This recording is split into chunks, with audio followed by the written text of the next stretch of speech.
Jonathan Herrera wants to know, what is the one leadership lesson you learned as a general grade officer that you would wished you have known your whole career? You know, you learn all the way through, Jonathan, at each rank. You're learning more. And if there was one lesson that came more and more into focus over the years, it was one I learned by watching similar sized units. Like, for example, I watched dozens of platoons go through certain ranges, or I saw companies, dozens of companies in fights. I always wondered what made one unit better than another. They were all well trained. They all came through the boot camp.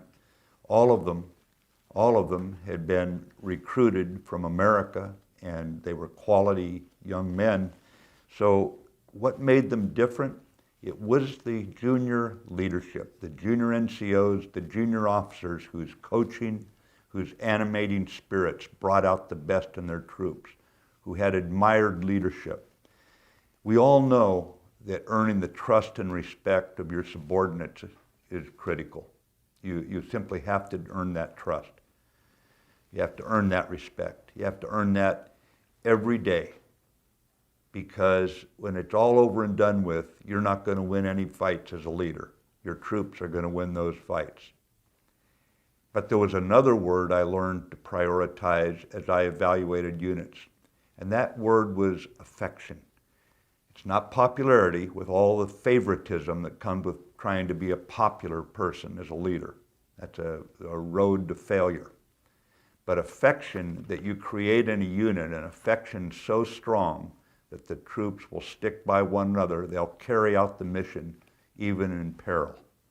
And I bring this one up because I believe that that kind of affection brings out self-discipline, where people don't want to let down the unit.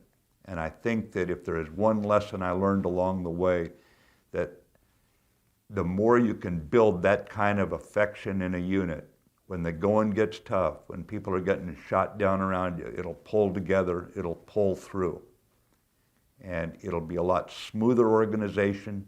It'll move more rapidly against the enemy, more fluidly against the enemy, and it will, generally speaking, have fewer disciplinary problems in garrison, whether they be DUIs, sexual harassment, or all that stuff that you see some jerks do.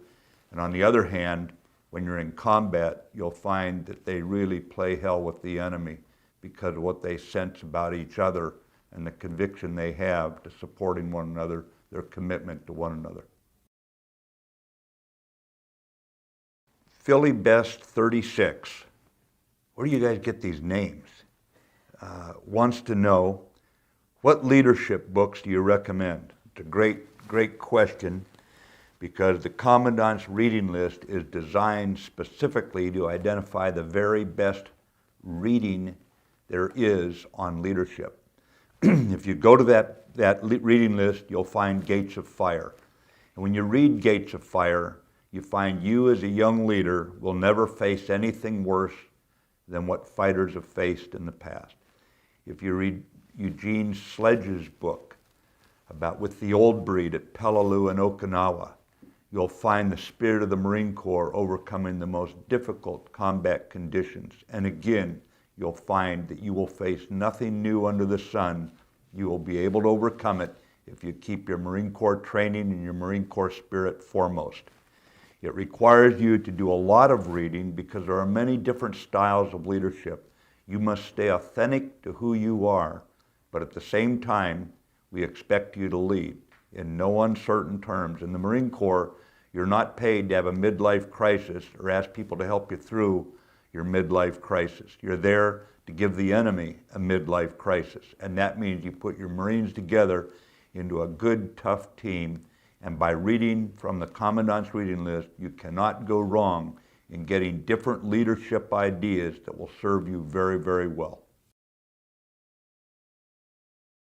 Sepia All the Things wants to know, what did you look for in your NCOs, and how should the relationship between an NCO and an officer complement one another? You know, Sepia, for all NCOs and petty officers in the Fleet Marine Force, I looked for two qualities. I knew I could trust Marines. I made that assumption. I could trust Marines. So what I was looking for was initiative and aggressiveness. I wanted them to have the initiative to take charge, the aggressiveness to carry out whatever the order was. I wasn't interested in them saying that something was difficult. I wasn't interested in the difficulty. Difficulty is an excuse that the Marine Corps will never accept from its sailors and Marines, its petty officers and NCOs. So I looked for the initiative and aggressiveness and the ability to bond with their troops so that their troops looked at them as the admired leader, the toughest leader, the most capable leader that they could hope for. As far as the relationship between an NCO and an officer, there are some things that rightly belong to NCO leaders. These are things that have to do with the daily functioning of the unit, while the officer should be more concerned with being the sentinel, looking further out, making certain his unit is ready for whatever is coming down the pike, whatever missions are coming.